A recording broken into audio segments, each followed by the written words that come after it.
మొట్టమొదటి క్వశ్చన్, ప్రతి ఆదివారం చర్చికి వెళ్ళకపోతే ఏమవుతుంది? నష్టమైంది అని. అసలు అప్పుడప్పుడు పోవచ్చు కదా, ఏంటి సమస్య? అయితే అంతే. అంటే ఇది నా ప్రశ్న కాదు, పర్లేదు బ్రదర్, మీ ప్రశ్నే కానీ నో ప్రాబ్లం. ఓకే, నా స్నేహితుడిని, పర్లేదులే, మీరు నేను ఒకటే.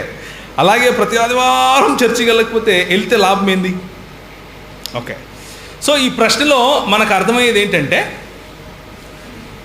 చర్చికి వెళ్ళటానికి లాభ నష్టాలు కనిపిస్తున్నాయి ఇక్కడ. జాగ్రత్తగా వినాలి. ప్రతి ఆదివారం చర్చికి వెళ్ళకపోతే నష్టం ఏంటి, అలాగే ప్రతి ఆదివారం చర్చికి వెళ్తే లాభం ఏంటి అనే ప్రశ్నలో ఏం కనిపిస్తున్నాయి మనకు? ఆదివారం అనేది కామన్, చర్చి కామన్. సమస్య ఏంటి? లాభం నష్టం. సో లాభ నష్టాల గురించి మాట్లాడుకుందాం, సరిపోతుంది. ఓకేనా? సో ముందు మనం అర్థం చేసుకోవాల్సింది ఏంటంటే, అసలు చర్చికి ఎందుకు వెళ్ళాలి అన్న ప్రశ్న అర్థం చేసుకుందాం. చర్చికి ఎందుకు వెళ్తారు అంటే, చర్చ్ అంటే అర్థము 4 గోడలు పైన ఒక రూఫు కాదు. సంఘము అంటే అర్థం ఏమిటి అంటే, పిలువబడిన, ప్రత్యేకింపబడిన జనము అని అర్థం. గ్రీక్ భాషలో దీన్ని ఎక్లీసియా అని పిలుస్తారు. ఎక్లీసియా అన్న పదానికి అర్థం ఏమిటి అంటే, called out people, sanctified or separated, set apart people, అంటే ప్రత్యేకపరచబడిన ప్రజలు అని అర్థం. ప్రతి ఆదివారం చర్చికి వెళ్ళాం, మనం ప్రతి ఆదివారం ఆరాధనకి వెళ్తాం. అర్థమైందా? మనం చర్చికి వెళ్ళాం, చర్చిలా కలుస్తాం. తేడా ఉంది కదా. వేరే వాళ్ళు మందిరానికి వెళ్తారు అంటే ఆ మందిరంలో దేవుడు ఉన్నాడని, కానీ మనం మందిరానికి వెళ్ళాం, మనమే మందిరం. ఎందుకు? మనం ఏమై ఉన్నాం? దేవుని ఆలయమై ఉన్నాం. కాబట్టి మనం మందిరానికి వెళ్ళాం, మనమే మందిరమై ఉన్నాం. అయితే మనం వెళ్ళే ప్రదేశము, ఏ ప్రదేశానికి వెళ్తామో ఆ ప్రదేశం మన కోసం ఆలయం వంటిది. మన ఇల్లు ఆలయమే, మనం నివసించే ఈ భూమి ఆలయమే, మనం వెళ్ళిన ఈ 4 గోడలు ఉన్నటువంటి ఈ మందిరం ఏదైతే ఉందో ఇది మందిరమే, ఇది ఆలయమే. మనకు అన్ని ఆలయాలే. అంటే స్థలానికి ప్రాముఖ్యత కాదు, కూడుకున్న సంఘానికి ప్రాముఖ్యత, కూడుకున్న మనుషులకు ప్రాముఖ్యత. ఈ ప్రశ్న అడిగిన వ్యక్తి యేసు ప్రభువును రుచి చూడకుండా ఉంటే, అది ఆ సంఘము, పిలువబడిన సంఘం ఏదైతే ఉందో అది ఆయన దృష్టికి కేవలం ఒక క్లబ్. అంటే ఒక పాటలు పాడుకోవటానికి, ఒక 2 మాటలు మంచి మాటలు వినటానికి వెళ్ళిపోవటానికి ఒక క్లబ్ లాంటిది. అంటే ఒక స్కూలు, లేకపోతే ఒక క్లబ్, లేదా మంచి మాటలు వినటానికి ఒక సోషల్ యాక్టివిటీ, గ్యాదరింగ్.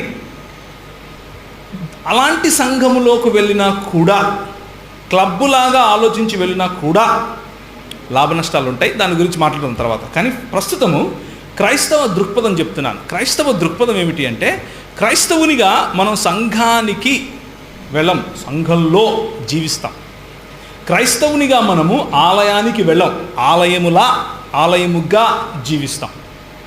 క్రైస్తవులముగా మనము దేవుణ్ణి ఆరాధిస్తూ జీవిస్తాం, దేవుణ్ణి ఆరాధించటానికి కలుసుకుంటాం, దేవుణ్ణి ఆరాధిస్తూనే పనులు చేస్తాం, దేవుణ్ణి ఆరాధిస్తూనే మాట్లాడతాం, దేవుని మహిమ కోసమే ఏం చేసినా చేస్తాం. ఆదివారం వచ్చినా, సోమవారం వచ్చినా, మంగళవారం వచ్చినా, ప్రతిరోజు వచ్చినా. ఓకేనా? సో ప్రతి ఆదివారం ఎందుకు వెళ్ళాలి, అప్పుడప్పుడు వెళ్ళొచ్చు కదా అన్న ప్రశ్నకు సమాధానం ఏంటంటే, మనము సంఘము అన్నది అపోస్తలుల బోధ. జాగ్రత్తగా వినాలి. అపోస్తలుల కార్యము 2:42 దీనికి సమాధానం ఉంటుంది. అపోస్తలుల బోధ, సహవాసము, రొట్టె విరుచుట మరియు ప్రార్థన చేయుట యందు వారు ఎడతెగక ఉండిరి అన్న మాట ఉంటుంది. అంటే మనకు సంఘ పితరులు, యేసు ప్రభువు ఎవరినైతే అపోస్తలునిగా ఎన్నుకున్నాడో వాళ్ళు మనకి ఇలా చేయమని చెప్పారు. ఎందుకు చేయమని చెప్పారు అంటే, అంత్య దినములలో కూడుకొనకుండా ఉండేవాళ్ళు ఉంటారు. అలా చేయకుండా, కూడుకొనుట మానకుండా ప్రతి ఆదివారం కూడుకోండి అని మనకు దేవుని వాక్యం చెప్తుంది. ఆదివారం మాత్రమే కాదు, అపోస్తలుల కార్యంలో ప్రతి దినము కూడుకున్నారు, ప్రతి ఇంటా కూడుకున్నారు. సహవాసం ఎంత ఎక్కువైతే అంత మంచిదే. కానీ కనీసం మనకున్నటువంటి ఈ సమయంలో కనీసం ఆదివారం మనం ఎందుకు వెళ్తాము అంటే, ఏదో స్కూల్కి వెళ్ళి 4 పాయింట్లు నోట్ చేసుకోవటం కోసం వెళ్ళం. మనం ఎందుకు వెళ్తాము అంటే, ప్రభువు ప్రభు యొక్క సన్నిధి ఎక్కడ 2-3 కూడి ఉంటారో అక్కడ ఉంటుంది కాబట్టి వెళ్తాం. ఆ 2-3 ఇంట్లో కూడా కూడి ఉంటారు కదా, కూడి ఉంటారు, నో ప్రాబ్లం, అక్కడ కూడా ఉండొచ్చు. కానీ ఆదివారమే ఎందుకు వెళ్తాము అంటే మన ఇల్లు, మన కుటుంబంలో ఉన్న వాళ్ళు మాత్రమే కాకుండా నేర్చుకోవటానికి, సహవాసం చేయటానికి ఇంతమంది పరిశుద్ధులు ఉంటారు. ఇక్కడ అలవాటు పడితే పైన కూడా అలవాటు పడుతుందని. ఎందుకంటే పైకి వెళ్తే ఇదే చేస్తావు పొద్దున్నుంచి రాత్రి వరకు, లేకపోతే నిత్యత్వం ఇదే చేస్తావు. ఆదివారము సంఘానికి వెళ్ళాలా, లేకపోతే ఆదివారం ఆలయానికి వెళ్ళాలా అనేది బరువు కాదు, భాగ్యం. బరువు కాదు, భాగ్యం. ఎందుకు అంటే అందరికీ రాదు ఇది. నువ్వు ఆదివారము వెళ్తున్నావు కాబట్టి క్రైస్తవునివి కాదు, నువ్వు క్రైస్తవునివి కాబట్టి ఆదివారం వెళ్తావు. అర్థమవుతుందా నేను చెప్పేది? నువ్వు ఆదివారం సంఘానికి వెళ్తే క్రైస్తవునివి కాదు. అలాంటి వాళ్ళను క్రైస్తవులు అనరు. రక్షణ అనుభవం పొంది యేసుక్రీస్తు శరీరములో నువ్వు భాగస్థునివిగా అయి ఉంటే, యేసుక్రీస్తు శరీరంలో నువ్వు ఒక అంగానివి అన్న అవేర్నెస్ నీలో వస్తే, నా సంఘం ఇది నాది అన్న ఓనర్షిప్ వస్తుంది. అప్పుడు సంఘానికి వెళ్ళాలా వద్దా అన్న ఆలోచన మానేసి దివారాత్రములు ఆయన సన్నిధిలో ఉండాలి అన్న ఆతృత నీలో వస్తుంది. కాబట్టి ఫర్గెట్ అబౌట్ లాభ నష్టాలను పక్కన పెట్టేసేయండి. వెళ్ళాల్సింది ప్రభువును ప్రేమించడం కోసం, ప్రభువుతో దేనికోసం? సహవాసం కోసం, తోటి సహచరులతో, తోటి విశ్వాసులతో సహవాసం కోసం. అందుకనే ప్రభు ఏమన్నాడు? నీ దేవుడైన ప్రభువును మళ్ళీ చెప్పండి, పూర్ణ హృదయముతోనూ, వివేకముతోనూ, ఆత్మతోనూ, బలముతోనూ సేవించాలి, ఆరాధించాలి, ప్రేమించాలి. అలాగే నిన్ను వలె నీ పొరుగువాడిని. సంఘానికి రాకపోతే ఈ 2 సాధ్యం కాదు. సంఘానికి రాకపోతే ఈ 2 సాధ్యం కాదు. ఎందుకంటే యేసుప్రభు ఏమన్నాడంటే, పౌలు సంఘాన్ని హింసిస్తూ ఉంటే యేసుప్రభు ఏమన్నాడంటే, సౌలా నువ్వు నన్నెందుకు హింసిస్తున్నావు అన్నాడు. సంఘాన్ని ఎందుకు హింసిస్తున్నావు అనలేదు, నన్నెందుకు అన్నాడు. అంటే సంఘం అంటే ఎవరు చెప్పండి? ఎవరు? యేసుప్రభు. యేసుప్రభువును కలవటానికి వెళ్తున్నావు. సంఘంలో 10 మందితో మాట్లాడితే ఎవరితో మాట్లాడుతున్నావు? జాగ్రత్త. దేర్ఫోర్ మనము లాభ నష్టాలకు వెళ్ళాం. మన మంచి కోసం, మన ఎడిఫికేషన్ కోసం వెళ్తాం. లాభ నష్టాలు కూడా ఉన్నాయి. ఏంటి అవి? వస్తే 4 మంచి మాటలు వింటారు, దేవుని ఆశీర్వాదము 10 మంది ద్వారా, 10 మంది మాటల ద్వారా, ఆరాధన ద్వారా మీకు వస్తుంది, పాటల ద్వారా వస్తుంది. రాకపోతే నష్టం ఏంటి? నష్టమేముంది? ఆత్మను కోల్పోతారు అంతే. ఆ తర్వాత నష్టాలు, లాభాలు ఏమి ఉండవు, ఆత్మను కోల్పోతారు, అయిపోయింది. రెండవది, దేవుడు ఆదాముకి ప్రకటనకు ఎలా తీశాడు? ఆయన తీసేటప్పుడు నేను లేను, నాకు తెలియదు. ఎందుకు తీశాడో అడగండి, నేను చెప్తా. ఎక్కడి నుండి తీశాడో చెప్పండి, నేను చెప్తా. ఏ ప్రదేశంలో తీశాడో నేను చెప్పగలను. ఎలా తీశాడు అంటే, ఆపరేషన్ చేశాడా, కుట్లేశాడా, లేకపోతే లేజర్ ఆపరేషన్ చేశాడా, చేయబెట్టి తీశాడా? నాకు తెలిసిన ఆన్సర్ ఏంటంటే, దేవుడు ఆదాముని ఎలా చేశాడు? ఎలా చేశాడమ్మా చెప్పండి? మట్టితో చేశాడు. మట్టితో మనిషిని చేసినాడు, ఆ మనిషిలోని చెమక తెలియడా? అవును కదా? చాలా ఈజీగా తీస్తాడు. కాబట్టి సైంటిఫిక్గా దీనికి ఆన్సర్ ఏంటి అంటే, దేవుడు, లేకపోతే లాజికల్గా దీనికి ఆన్సర్ ఏంటి అంటే, దేవుడు సర్వసమర్థుడు కనుక ఆయనకు సిజర్లు ఎత్తుకొని కొయ్యాల్సిన అవసరం లేదు, ఆపరేషన్ చేయాల్సిన అవసరం లేదు, ఆయనకు సూదులు వేయాల్సిన అవసరం లేదు, ఆయన చేయగలడు. ఓకే, నెక్స్ట్, రక్షణ పొందామని, దానిలో ఎదుగుతున్నామని నాకు ఎలా తెలుసుకోవటం ఏంటి? నా గ్యారంటీ ఏంటి? గ్యారంటీ ఏంటి అంటే, జాగ్రత్తగా, ఇది చాలా గంభీరమైన ప్రశ్న. ఎందుకు అంటే, ఈ ప్రశ్నకు చాలామంది సమాధానం తెలియక అసలు నేను రక్షింపబడ్డానా లేదా అన్న ఆలోచనలో ఉంటారు.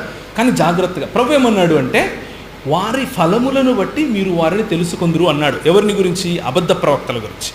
ఇది సరైన విశ్వాసులకు, ప్రవక్తలకు కూడా చెందుతుంది. అంటే మనము ఫలించే ఫలాలు చూడాలి, మనము రక్షింపబడ్డామా లేదా అని చెప్పటానికి. అంటే మనము గలతీయులకు రాసిన పత్రిక 5వ అధ్యాయంలో ఉంది కదా, ప్రేమ, చెప్పండి, ఇంకా మీకు తెలుసు.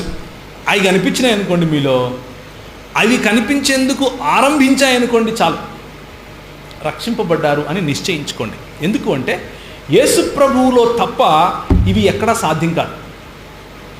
మిగిలిన చోట మతం ఉంటుంది, ఇక్కడ ఆత్మ ఉంటుంది. ఆత్మకు మతానికి the spirit and the religion, the difference between the spirit and the religion is this. ఎక్కడ దేవుని ఆత్మ ఉండునో అక్కడ ఏముంటుంది? స్వాతంత్రం ఉంటుంది. You are not bound by rules and regulations. నువ్వు ఇట్లా చేయాలా, ఇట్లా చేయొద్దు, జీన్స్ ప్యాంట్ వేసుకుంటే నువ్వు నరకానికి పోతావు, మధ్యలో దూకుంటే నువ్వు నరకానికి పోతావు, నెత్తికి నూనె పెట్టుకోకపోతే నరకానికి పోతావు, నువ్వు అదేంది చేతికి గాజులు వేసుకుంటే నరకానికి పోతావు, అది చేసుకుంటే ఇదేస్తావు, ఇది. It's not about that, not rules and regulations. మనము క్రియల చేత రక్షణ పొందము, రక్షణ పోగొట్టుకోము.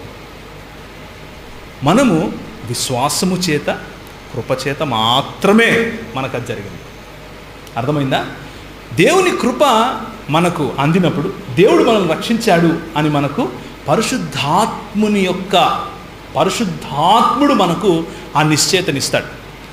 ఒక్కసారి ఆ నిశ్చయితను పొందిన తర్వాత మనం మళ్ళీ కుక్క వాంతికి వెళ్ళినట్లు మనం వెళ్ళామనుకోండి, మాటికి అప్పుడు కూడా దేవుడు ప్రేమిస్తాడు నిన్ను, అప్పుడు కూడా ప్రేమిస్తాడు. అయితే రెండో ప్రశ్న ఉందే, నేను ఎదుగుచున్నానని ఎలా తెలుసు? మీరు మాటికి వెళ్తున్నారనుకోండి, ఎదగటం లేదు అని అర్థం. అర్థమవుతుందా? మాటికి వెళ్తున్నారనుకోండి, ఎదగట్లేదు, తిన్నది అరగట్లేదు, యాక్చువల్గా తినటం రావట్లేదు అంటే నమ్మటం లేదు అని అర్థం. అంటే దేవుని వాక్యం చదువుతున్నావా? దేవుని వాక్యం తింటున్నావా? దేవుని వాక్యాన్ని నెమరు వేస్తున్నావా? నెమరు వేయటం అంటే దివారాత్రములు ధ్యానించటం చేస్తున్నావా? నీకంటూ ఒక క్వైట్ టైం ఉందా? అంటే దేవునితో ఒక ఏకాంత సమయం నువ్వు గడుపుతున్నావా? ఇవన్నీ చేస్తున్నావు అనుకోండి, ఇవన్నీ చేయడానికి వెనకాల మోటివేషన్ ఇంకోటి ఉంటుంది. ఏమని?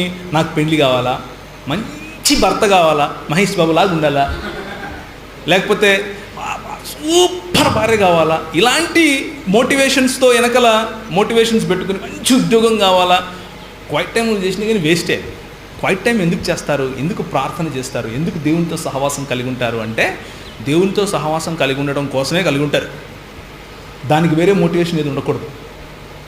కేవలము పరలోకం కూడా కాదు మన మోటివేషన్. గుర్తుపెట్టుకోండి, దేవుడు నన్ను పరలోకంలోకి తీసుకెళ్తాడు కాబట్టి నేను రోజు బైబిల్ చదువుకుంటాను, క్వైట్ టైం చేసుకుంటాను, ప్రార్థన చేసుకుంటాను అంటే మనకంటే మూర్ఖులు ఇంకొకరు ఉండరు. ఎందుకు అంటే క్వైట్ టైం చేసినా చేయకపోయినా ఆయన చేసేది చేస్తాడు. మనం చేయాల్సింది ఏంటంటే ఆయన ప్రేమించాలి. మనం ఆయన్ని స్వచ్ఛ బుద్ధితో ప్రేమించగలిగితే మొదట ఆయన నీతిని మరియు ఆయన రాజ్యమును వెదకుడు, మిగిలిన ఏమైతే జగ్ మార్కే పిచ్చాయగా దానంతట అయ్యే వస్తాయి. మనం ఏం కష్టపడాల్సిన అవసరం లేదు.